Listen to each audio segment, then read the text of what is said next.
Hello and welcome to our channel the complete फंडा समस्त को स्वागत कर चैनल को देखो प्राइमरी टीचर मानकर जो 2 दफा आंदोलन था 4200 ग्रेड पे ता सहित आपर 6टी नेशनल इंक्रीमेंट उपरे जो आंदोलन आपंकर कंटिन्यू हो दीर्घ 46 दिन है आपर आंदोलन चलती तो आपण मैंने देखिपारे ये आंदोलन में प्रथम कथा टेम्परेचर केते अच्छे कि पाखापाखि 45 ରୁ 50 डिग्री भाया टेम्परेचर रुद्रताप रोचे जोटा कि भारत में आलिनो आम गोटे कहते आलिनो लगी जो थी कि टेम्परेचर बहुत रोचे तापर प्राइमरी शिक्षक संघ आंदोलन कर भितर आप प्राइमरी शिक्षक संगठन आज गोटे गुरुत्वपूर्ण वार्ता आसी समस्त प्राइमरी शिक्षक मानू कौन कहते से विषय देखा जहाँद्वारा कि केते परसेंट काम सरला से देखा वीडियो को स्टार्ट करने पूर्व समस्ते बहुमात्रा वीडियो शेयर करेंगे और चैनल को सब्सक्राइब करेंगे जहाँद्वारा कि वीडियो नेक्स्ट अपडेट गुरुत्वपूर्ण अपडेट सब इनफॉरमेशन आप चैनल मध्यम पाइपर देखो आंदोलन आपर 8 एप्रिल आरंभ हो सारी जो थी कि अपग्रेडेसन करके लेवल 9 35 और 400 दबा ता सहित 6टी नेशनल इंक्रीमेंट प्रदान करने सरकार को निवेदन करते निवेदन कराया सरकार से दाबी को कहते जो गोटे बड़ आंदोलन होता सरकार कहते कि विदिन 7 डेज भितर आम यहाँ समाधान करने चेष्टा करूँ तो 7 दिन जाकि पाखापाखि 70 दिन भी हो गला आम कहवाई गले 70 दिन अलरेडी पास करगला किंतु एत पर्यंत सरकार से जिनटा को शुणुना कि एत पर्यंत जो आंदोलन चली सरकार से आंदोलन को एत परिमाण में इंपोर्टान्स दौना बोली आम आशा रखा कारण जदि सेमती होता पाखापाखि टीचर समाज 45 ରୁ 46 दिन है आप आंदोलन में बसी न था आंदोलन में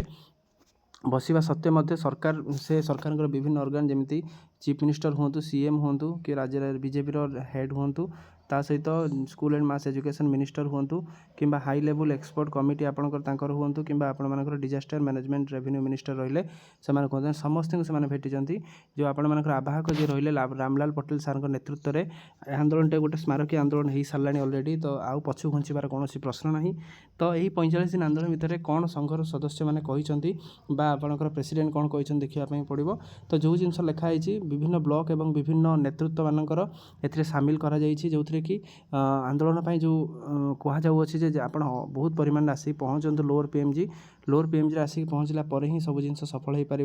कहीं आम जो आंदोलन आम करूँचा आपर जड़े 2 जन आंदोलन नुह यहाँ हजार हजार शिक्षक समाज मान आंदोलन से देखो ये देखिपारे केते खरारे टीचर मैंने बसी केते टेम्परेचर से बसी बसिक गोटे दाबी कि आमर केबे 4200 ग्रेड पे हम केबे आमर 4200 ग्रेड पे ता सहित ठिका कर्मचारी को गणना करा दरकार ता सहित ठिका कार्यकाल को आम चाकरी गणना करने दरकार जो थी कि जनक आंदोलन नुह यहाँ हजार हजार शिक्षक मान आंदोलन जो थी कि बारंबार नवेदन कर जो विभिन्न जिलार जो शिक्षक मैंने रोचे से नवेदन करमको हेल्प करूँ आम सहित आसी ठिया हूँ जहाँद्वारा कि आम जो आंदोलन बा जो जिन चलुची आम यहाँ आम सफल रूपायन करूँ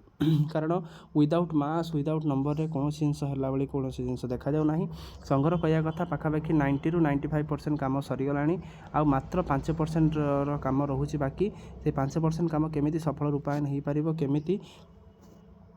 केमी सरकार क्यों ढंग से सरकार को उपस्थापन कर जहाँकि फाइल उपर सरकार मोहर बाजिवा अल्प समय बाकी अच्छी जदि यहाँ माने जदि सरकार से जिनसा को संघर कहवा कथा जदि से जिनसा किसी एपट सेपट हम बा सरकार जदि गोटे नीति देखी आउ गोटे कम करेंगे ताहले पुणी निष्पत्ति परिवर्तन हम पुणी आपण मानकर आंदोलन आहरी उग्र हम कारण सरकार उपर संघ पूर्ण विश्वास रखिकी ये आंदोलन को करुँच संघर कहवा कथा आमर सरकार उपर विश्वास अच्छी सरकार ये जिनसा निश्चित करेंगे कारण सरकार होती लोकाभिमुखी सरकार जेहेतु पीपुल सेंट्रिक सरकार से निहाती जिनसा करने बाध्य हे निहाती से आमर दाबी सदचेष्टित आम आशा रखुचु संघ ये जिनसा कहते संघ समस्त प्राइमरी शिक्षक मान नवेदन कर जो पाखापाखि रोचते जमी आप पार्टी संघर लीडर सहित कथबार्ता होगी निश्चित आसी से धारणास्थल में पहुँचतु आ संघर जो लीडर रही प्रथम कथा रामलाल सार रही प्रथम कथा साधुवाद ये जिनस कारण सी एत बड़ आंदोलन टाक गोटे सफल रूपायन कर सब जिन जब संभव हम कोऑर्डिनेशन द्वारा ही संभव हम केमी कौन हो पार्टी निश्चित से गुरुत्वपूर्ण समस्ते मिसिक जिनसा सफल रूपायन करने जाऊँच मात्र आ किसी दिन कथा आ फॉलोअप से कहते फॉलोअप करने आम लक्ष्य सरकार कौन एटा करुँच देखार अच्छी निश्चित सरकार ये जिन शुणे निश्चित सरकार ये जिन करेंगे किंतु तार भीतर आप गोटे कथा देखो जो 45 डिग्री 50 डिग्री टेम्परेचर घर बाहर कष्ट हो पड़े से लोअर पीएमजी छिड़ा होकर आंदोलन कर प्रबल खरा प्रबल गरम प्रबल आपंकर गुड़गुड़ी सत्वे से आसुना से गोटे कथा कि आम ଆନ୍ଦୋଳନରୁ ହଟିବୁ ନାହିଁ। ଆମେ ଯେତେ ପର୍ଯ୍ୟନ୍ତ ଆମର ଦାବି ପୂରଣ ନ କରିପାରୁଛୁ ସେତେ ପର୍ଯ୍ୟନ୍ତ ଆମେ ଆମ ସରକାରଙ୍କୁ ଆମର ପ୍ରାଇମେରୀ ଶିକ୍ଷକ ସଂଘର ପାୱାରଟା ଦେଖେଇବୁ। ପ୍ରାଇମେରୀ ଶିକ୍ଷକ ସଂଘର ଯେଉଁ ୟୁନିଟ୍ରେ ଆମେ ନିଶ୍ଚିତ ଶୋ କରିବୁ। ଆଶା ରଖିବା ନିଶ୍ଚିତ ସରକାର ସେମାନଙ୍କର ୟୁନିଟ୍ ଆଗରେ ହାର ମାନିବେ ଆଉ ନିଶ୍ଚିତ ସରକାର ଏଇ ଜିନିଷଟାକୁ ବହୁତ ଜଲ୍ଦି ଏଟା ଘୋଷଣାନାମା କରିବେ, ଯେଉଁଟାକି 35,400 ତା ସହିତ 6ଟି ନ୍ୟାସନାଲ୍ ଇନକ୍ରିମେଣ୍ଟଟା ଦେବେ। ତ ଭିଡ଼ିଓ ଭଲ ଲାଗିଥିଲେ ବହୁ ମାତ୍ରାରେ ସେୟାର କରିବେ ସମସ୍ତ ପ୍ରାଇମେରୀ ଟିଚର ବନ୍ଧୁମାନଙ୍କ ପାଖକୁ, ଯାହାଦ୍ୱାରା କି ସେମାନେ ଏଇ ଜିନିଷ ଜାଣିପାରିବେ, ସେ ଅନୁସାରେ ସେ ମଧ୍ୟ କାମ ମଧ୍ୟ କରିବେ। ତ ଭିଡ଼ିଓକୁ ବହୁ ମାତ୍ରାରେ ସେୟାର କରିବେ ଆଉ ଚ୍ୟାନେଲକୁ ସବସ୍କ୍ରାଇବ୍ କରିବେ। Thank you.